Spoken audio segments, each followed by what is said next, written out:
Welcome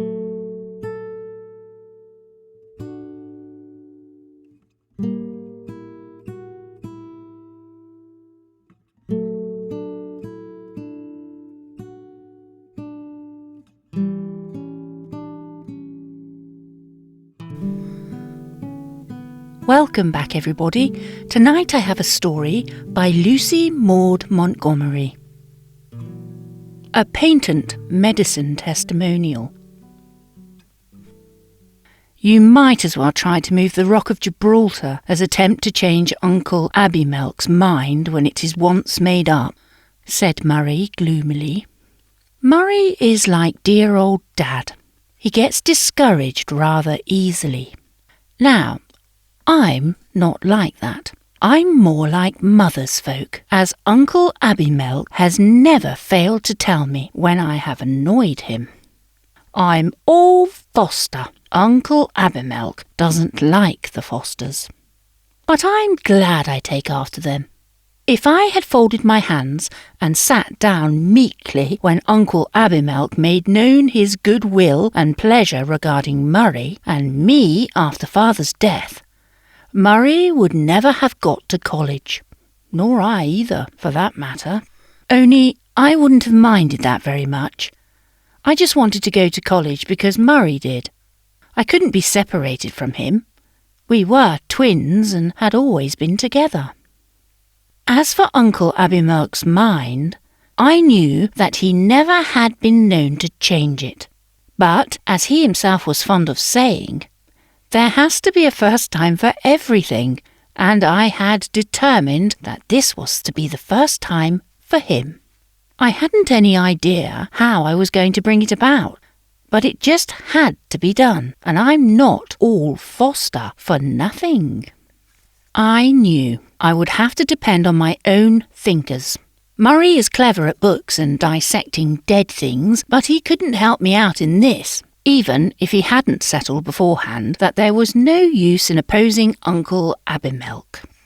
I'm going up to the garret to think this out, Murray, I said solemnly. Don't let anybody disturb me, and if Uncle Abimelch comes over, don't tell him where I am. If I don't come down in time to get tea, get it yourself. I shall not leave the garret until I have thought of some way to change Uncle Abimelch's mind. Then you'll be a prisoner there for the term of your natural life, dear sis, said Murray, sceptically. You're a clever girl, Prue, and you've got enough decision for two, but you'll never get the better of Uncle Abimelch. We'll see, I said resolutely, and up to the garret I went. I shut the door and bolted it good and fast to make sure. Then I piled some old cushions in the window seat, for one might as well be comfortable when one is thinking as not, and went over the whole ground from the beginning. Outside the window was thrashing the broad leafy top of the maple whose tallest twigs reached to the funny grey eaves of our old house. One roly-poly little sparrow blew or flew to the sill and sat there for a minute, looking at me with knowing eyes. Down below I could see Murray in a corner of the yard, pottering over a sick duck. He has set its broken leg and was nursing it back to health. Anyone except Uncle Abimelch could see that Murray was simply born to be a doctor, and that it was flying in the face of Providence to think of making him anything else. From the garret windows I could see all over the farm, for the house is on the hill end of it. I could see all the dear old fields and the spring meadow and the beech woods in the southwest corner, and beyond the orchard were the two grey barns, and down below at the right-hand corner was the garden with all my sweet peas fluttering over the fences and trellises like a horde of butterflies. It was a dear old place, and both Murray and I loved every stick and stone of it, but there was no reason why we should go on living there when Murray didn't like farming. And it wasn't our own, anyhow. It all belonged to Uncle Abimelch. Father and Murray and I had always lived here together. Father's health broke down during his college course. That was one reason why Uncle Abimelch was set against Murray going to college. although Murray is as chubby and sturdy a fellow as you could wish to see. Anybody with Foster in him would be. To go back to Father. The doctors told him that his only chance of recovering his strength was an open-air life. So Father rented one of Uncle Abimelech's farms, and there he lived for the rest of his days. He did not get strong again until it was too late for college, and he was a square peg in a round hole all his life, as he used to tell us. Mother died before we could remember, so Murray and Dad and I were everything to each other. We were very happy too, although we were bossed by Uncle Abimelech more or less, but he meant it well, and Father didn't mind. Then Father died.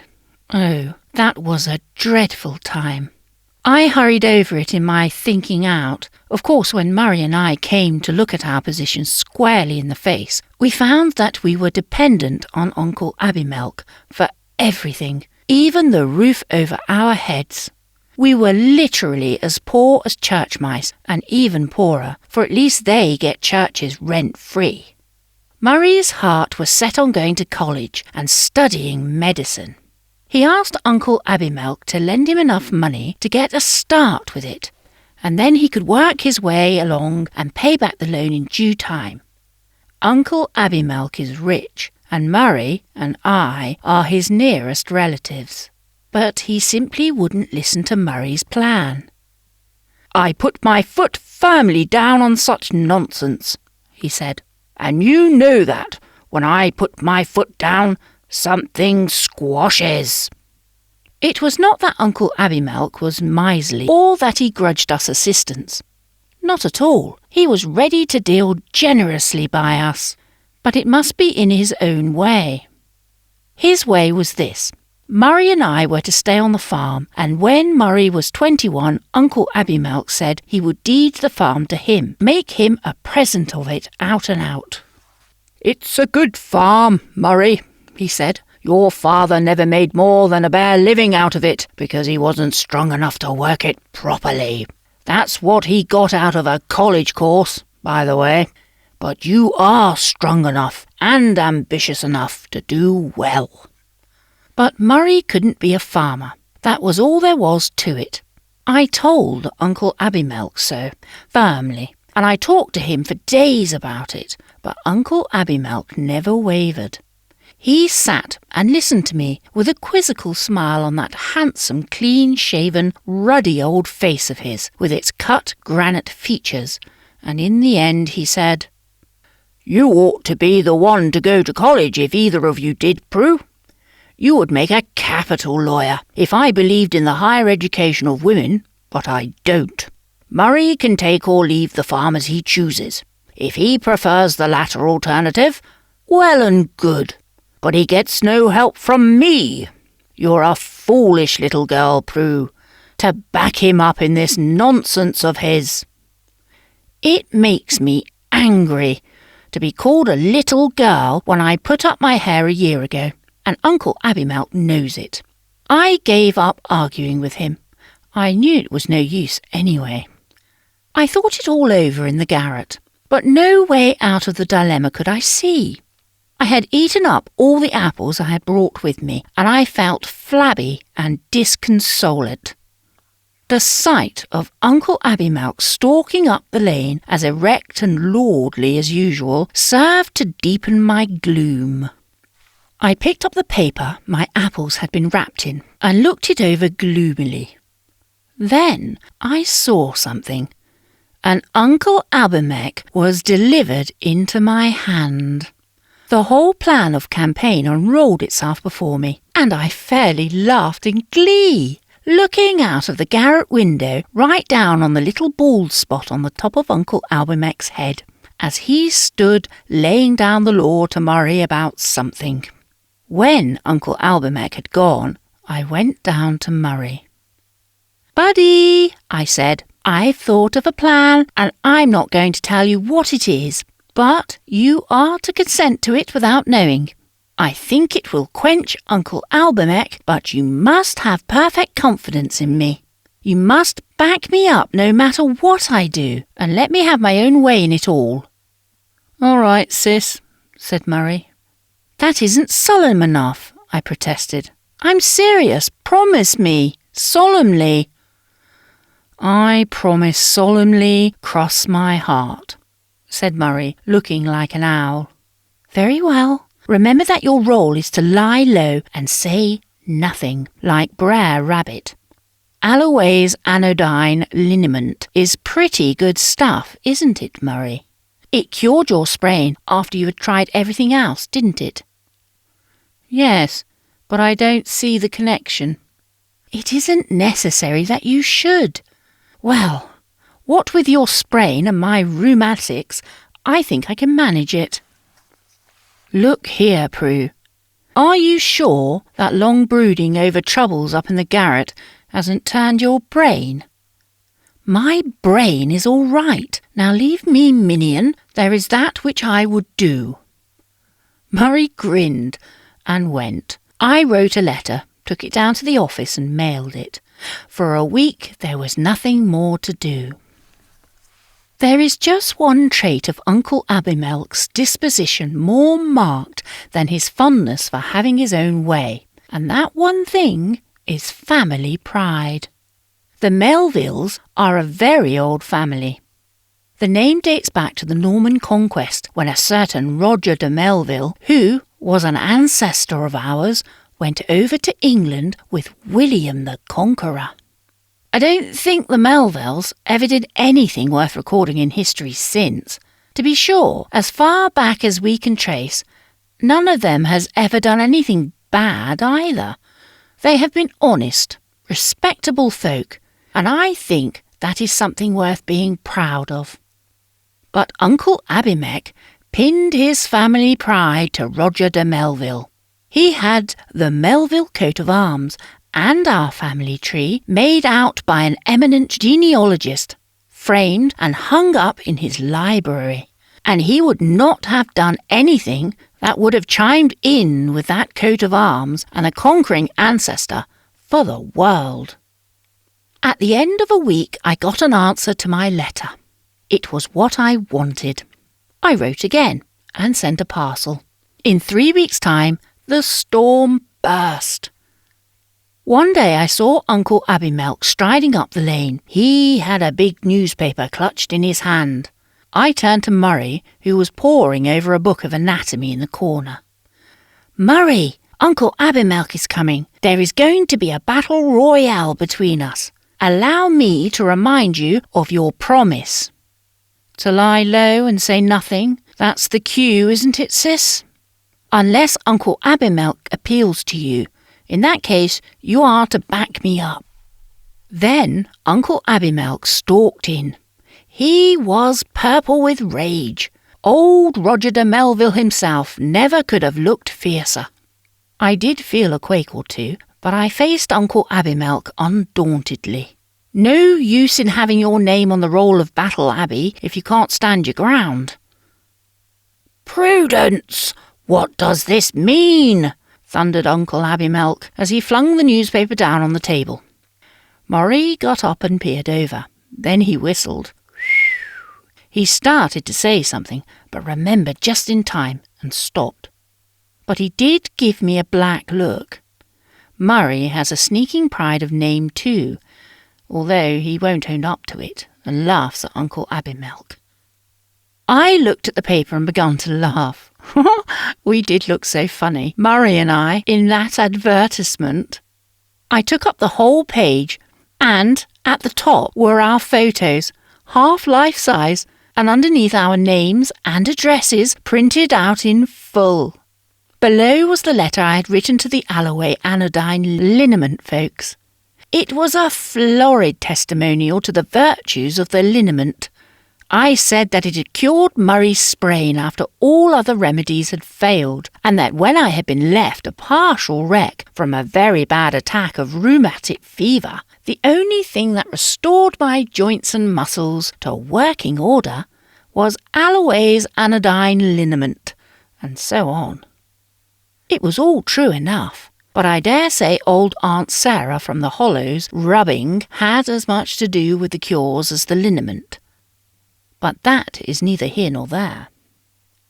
"What does this mean, Prudence?" said Uncle Abimelch again. He was quivering with wrath, but I was so cool as a cucumber, and Murray stood like a graven image. "Why that, Uncle Abimelch?" I said calmly. "Well, it just means one of my ways of making money. That liniment company pays for those testimonials and photos, you know. They gave me $50 for the privilege of publishing them. $50 will pay for books and tuition for Murray and me at Kentville Academy next winter. And Mrs. Treadcold is kind enough to say she will board me for what help I can give her around the house, and wait for Murray's until he can earn it by teaching." I rattled all this off glibly before Uncle Abimelch could get a word in. "It's disgraceful," he stormed. "Disgraceful! Think of Sir Roger de Melville and a patent medicine advertisement. Murray Melville! What were you about, sir, to let your sister disgrace herself and her family name by such an outrageous transaction?" I quaked a bit. If Murray should fail me, but Murray was true blue. "I gave Prue a free hand, sir. It's an honest business transaction enough, and the family name alone won't send us to college, you know, sir." Uncle Abimelch glared at us. "This must be put an end to," he said. "This advertisement must not appear again. I won't have it." "But I have signed a contract that is to run for 6 months," I said sturdily. "And I've others in view. You remember the herb cure you recommended one spring, and that it did me so much good. I'm negotiating with the makers of that, and—" "The girl's mad," said Uncle Abimelch. "Stark, staring mad." "Oh, no, I'm not, Uncle Abimelch. I'm merely a pretty good businesswoman. You won't help Murray to go to college, so I must. This is the only way I have, and I'm going to see it through." After Uncle Abimelch had gone, still in a towering rage, Murray remonstrated, but I reminded him of his promise, and he had to succumb. Next day Uncle Abimelch returned, a subdued and chastened Uncle Abimelch. "See here, Prue," he said sternly. "This thing must be stopped. I say it must. I am not going to have the name of Melville dragged all over the country in a patent medicine advertisement. You've played your game and won it. Take what comfort you can out of the confession. If you will agree to cancel this notorious contract of yours, I'll settle it with the company. And I'll put Murray through college. And you too, if you want to go. Something will have to be done with you. That's certain. Is this satisfactory?" "Perfectly," I said promptly. "If you will add thereto your promise that you will forget and forgive, Uncle Abimelch, there are to be no hard feelings." Uncle Abimelch shrugged his shoulders. "In for a penny, in for a pound," he said. "Very well, Prue. We wipe off all scores and begin afresh. But there must be no more such doings. You've worked your little scheme through. Trust a Foster for that. But in the future, you've got to remember that in law you're a Melville, whatever you are in fact." I nodded dutifully. "I'll remember, Uncle Abimelch," I promised. After everything had been arranged and Uncle Abimelch had gone, I looked at Murray. "Well," I said. Murray twinkled. "You've accomplished the impossible, sis. But, as Uncle Abimelch intimated, don't you try it again."